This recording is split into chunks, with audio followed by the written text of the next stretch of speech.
What if one quiet decision made behind closed doors was enough to pull the entire world toward a confrontation no one could stop? That's the question diplomats began asking themselves last Tuesday morning when news leaked out of Caracas that a Chinese national had vanished overnight. At first, it barely registered. Another detention in a country already drowning in crisis. Another name that most people would never recognize. But within hours, markets began to shake. Embassies went dark, and the tone of global communication shifted from cautious to openly hostile. This was not an isolated incident. It was the spark that exposed a struggle that had been unfolding in silence for years. In the early hours before dawn, Venezuelan security forces entered a luxury hotel in the city's financial district. Guests were told there was a routine safety inspection. Elevators were disabled, mobile signals dropped without warning. At exactly 3:47 a.m., armed agents forced entry into a private suite occupied by Dr. Li Wen, a senior figure connected to China's overseas energy operations. Officially, he was in the country to review oil contracts. Unofficially, he was something far more important. Within minutes, Li was restrained, his personal security detail neutralized, and every electronic device in the room seized. By sunrise, he was gone, transferred to an undisclosed location with no formal charges announced. Beijing reacted faster than anyone expected. There was no slow diplomatic process, no request for clarification. By mid-morning, China's foreign ministry issued a statement so sharp that seasoned analysts immediately recognized it as a warning rather than a complaint. The message was brief, direct, and chilling. The immediate release of Chinese personnel was demanded, and China reserved the right to take all necessary measures to protect its citizens and interests. Those words were chosen carefully. They were not symbolic, they were strategic, and everyone understood exactly what they implied. What the public wasn't told was who Li Wen really was. His role extended far beyond energy. Intelligence sources later revealed that he was the central coordinator of a vast financial framework, quietly keeping Venezuela's government afloat.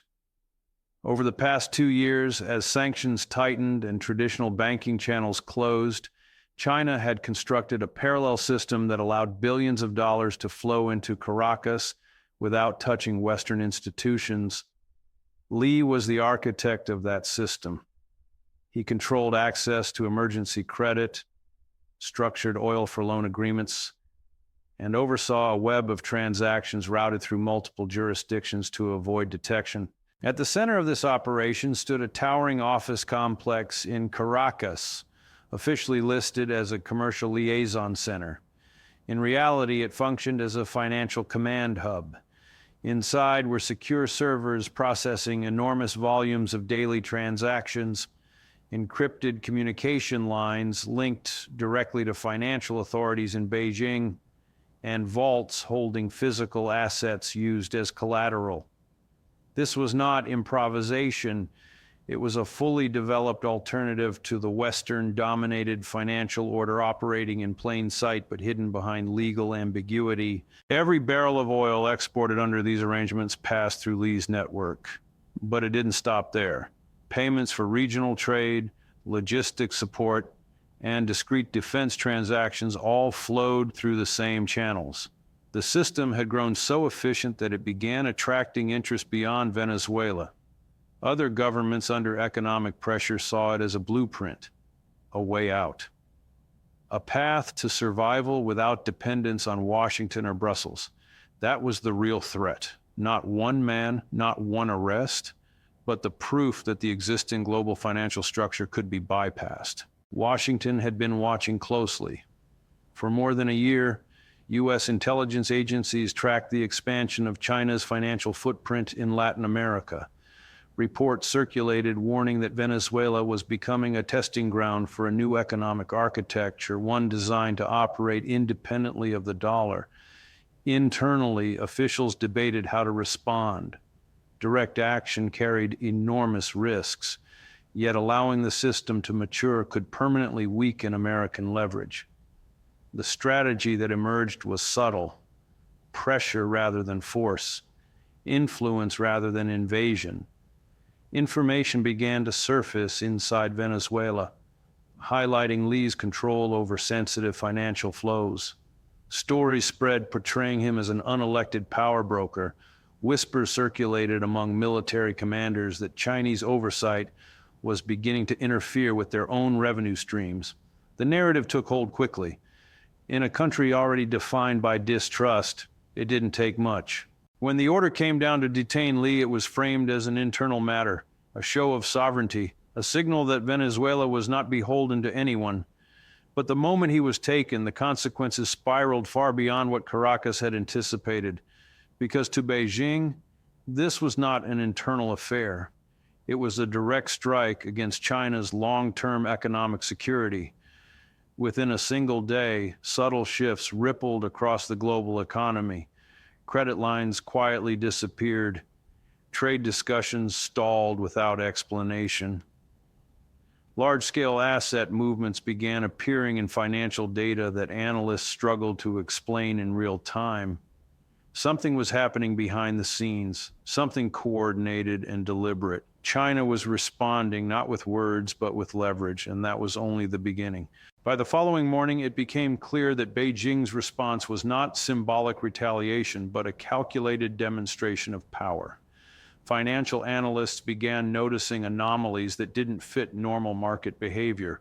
Credit facilities that had existed for years were suddenly frozen. Long negotiated trade agreements were placed under review with no timeline for resolution. More tellingly, massive movements appeared in bond markets as China began reducing exposure to U.S. government debt at a pace never seen before. This wasn't panic selling, it was controlled demolition behind closed doors. Chinese financial authorities activated contingency plans that had been drafted years earlier and never expected to be used so soon. The objective was not simply to pressure Venezuela into reversing its decision. It was to make an example of what happens when Chinese strategic interests are threatened. State-owned banks were instructed to recall loans from dozens of countries considered politically aligned with Caracas. Export approvals were quietly delayed. Insurance coverage for international shipping linked to those states began to evaporate overnight. Then came the move that rattled Western capitals. China initiated large-scale conversions of dollar-denominated assets into physical commodities, primarily gold. The shift was immediate and aggressive. Markets reacted violently. Bond yields spiked. Currencies wobbled. Traders who had spent decades assuming Chinese restraint suddenly realized that restraint had never been a limitation, only a choice. At the same time, something far more subtle was unfolding. Financial institutions across Europe and North America began reporting unexplained delays in international transactions. Payments were not failing outright. They were slowing, arriving hours late, then days. Settlement confirmations vanished into limbo. No systems were breached, no money was stolen, yet confidence began to erode. The machinery that moved trillions of dollars each day was grinding just enough to cause fear. Intelligence agencies would later conclude this was intentional, a demonstration, not an attack. The message was unmistakable. China was showing that it could disrupt the global financial nervous system without firing a shot. That was when Moscow entered the picture.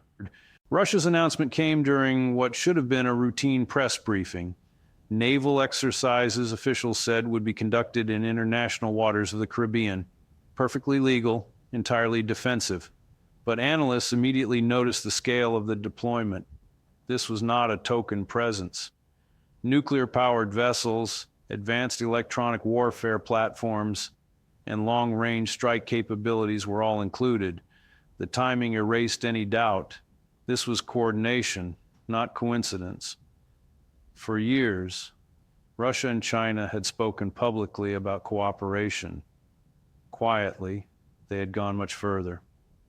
Intelligence leaks would later confirm the existence of a bilateral framework outlining joint responses to economic and strategic threats.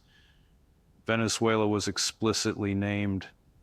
The arrest of Li Wen triggered automatic escalation protocols that neither side could now ignore without losing credibility. Within days, Russian advisors arrived in Caracas under the banner of technical assistance. Their real task was deterrence, to ensure that any foreign military action would carry unacceptable consequences. Satellite imagery revealed rapid upgrades to air defense systems near critical infrastructure. Signals intelligence confirmed encrypted coordination between Russian and Chinese assets operating thousands of miles apart, but acting in unison. The world was no longer dealing with isolated crises. This was alignment. Energy markets reacted next. Venezuela's reserves had always been the unspoken backdrop to its geopolitical importance, but now they moved to the foreground. Control over future supply had become as important as current production. For China, Venezuelan oil represented strategic insulation against maritime choke points and hostile suppliers. Losing it would expose vulnerabilities Beijing had spent decades trying to eliminate. Military planners in China began openly discussing contingencies that had once been hypothetical. Economic retaliation was only the first layer. Supply chain leverage followed. Rare materials essential to modern manufacturing were suddenly harder to obtain.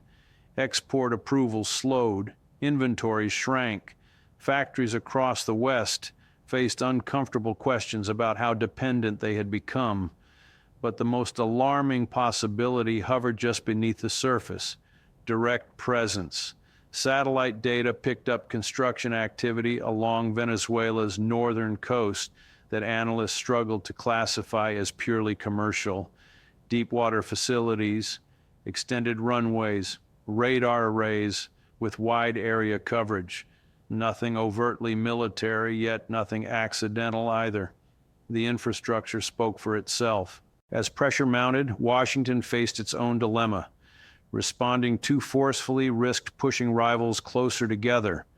Responding too weakly risked surrendering financial dominance that had underpinned American power for generations. Internal assessments painted a grim picture. If alternative settlement systems gained traction, the dollar's central role could erode faster than anyone had anticipated. The irony was impossible to ignore. In trying to stop a single network, the crisis had accelerated global interest in replacing the very system it was meant to protect. Meanwhile, Venezuela itself became almost irrelevant to the decision-making. Events were unfolding far beyond its control. What happened next would not be decided in Caracas, but in boardrooms, war rooms, and encrypted channels spanning 3 continents. Every move now triggered countermoves. Economic pressure invited military signaling. Military signaling provoked financial retaliation. Each step narrowed the space for compromise. Analysts began using a phrase long absent from mainstream discussion: irreversible escalation. Deadlines were quietly set. Contingency plans dusted off. Emergency authorities prepared. What had started as an arrest had transformed into a test of whether the existing global order could survive a direct challenge, and the clock was still ticking. As the deadline approached, intelligence agencies around the world began issuing the same internal warning using different language. The system was entering a phase where momentum mattered more than intention. Once certain thresholds were crossed, no leader, no matter how powerful, would be able to fully control the outcome. This was the stage strategists feared most, the moment when events stop responding to diplomacy and begin responding only to force. Behind closed doors, emergency economic authorities were activated. Legal frameworks that had existed for decades but were never meant to be used at scale were suddenly on the table. Asset freezes, trade embargoes, exclusion from international payment systems, all were discussed not as hypotheticals, but as imminent options. Financial institutions were quietly instructed to prepare for scenarios involving unprecedented market disruption. Some banks ran simulations showing liquidity collapses spreading across continents in days, not months. At the same time, military planners faced their own nightmare equations. Any direct action risked triggering treaty obligations, alliance responses, and counter deployments that could escalate faster than communication channels could keep up. Forces moved closer, not because war had been chosen, but because no one wanted to be caught unprepared if it arrived. Naval assets repositioned. Air defense systems went to higher alert levels.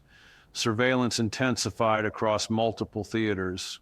What made the situation uniquely dangerous was that each side believed it was acting defensively. China framed its actions as protection of sovereignty and economic survival. The United States framed its response as defense of global financial stability. Russia framed its involvement as deterrence against unilateral coercion. All three narratives could coexist, yet together they formed a closed loop with no obvious exit. The financial dimension remained the most volatile. Analysts warned that if large-scale asset freezes were enacted, the resulting shock could permanently fracture global markets into competing blocks. Trade would no longer flow through a single system. Trust would evaporate.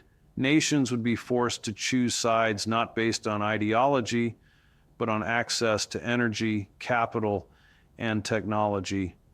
Neutrality would become a luxury few could afford. Inside China, preparations accelerated. What had once been pilot programs for alternative settlement systems were now treated as national priorities. Agreements were fast-tracked. Technical teams worked around the clock. The goal was redundancy. If one channel was cut, another would already be live. The Venezuelan model, once experimental, became the blueprint for rapid global rollout. In Washington, the tone shifted from confidence to urgency. Internal assessments acknowledged what could not be said publicly. The existing order depended not just on military strength, but on belief. Belief that the dollar would remain dominant. Belief that systems would remain interconnected. Belief that no one would dare to challenge the foundations too directly. That belief was cracking. Russia watched closely, calculating its own position in the emerging landscape. For Moscow, this was an opportunity as much as a risk. A fragmented financial world weakened traditional Western leverage and expanded the value of strategic partnerships, but it also raised the probability of miscalculation, of a single incident spiraling beyond control. As the final hours approached, back-channel communications intensified. Messages were sent through intermediaries, phrased carefully to avoid appearing weak. Proposals were floated, retracted, revised. Each side searched for a face-saving mechanism that could slow the cascade without conceding the core issue. None proved sufficient, because beneath every negotiation lay the same reality. This was no longer about one detained executive or one country under pressure. It was about whether power itself would remain centralized or become distributed, whether economic influence would be enforced through a single architecture or fractured into parallel systems, whether the post-war framework that had governed international relations for generations could adapt or whether it would break. Military simulations offered little comfort. Even the most restrained scenarios involved prolonged economic pain, cyber disruption, and regional instability. The darker projections showed direct confrontation within months, triggered not by intent, but by accident, misinterpretation, or sheer exhaustion of restraint. And so the world waited. Markets opened each day with visible anxiety. Leaders spoke publicly in calm tones while privately preparing for outcomes they refused to name. Citizens sensed the tension without fully understanding its source. A pressure was building, invisible but relentless. The truth was simple and terrifying. The fuse had been burning for decades.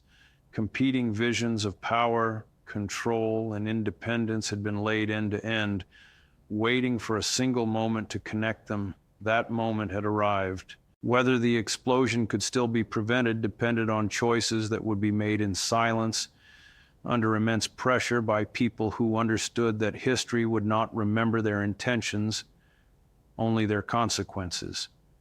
The world was standing at the edge of a transformation. One path led toward fragmentation, confrontation, and irreversible change. The other required compromise that no major power wanted to explain to its own people. There was no guarantee the fuse could be cut in time, only that once it reached the charge, everything would change.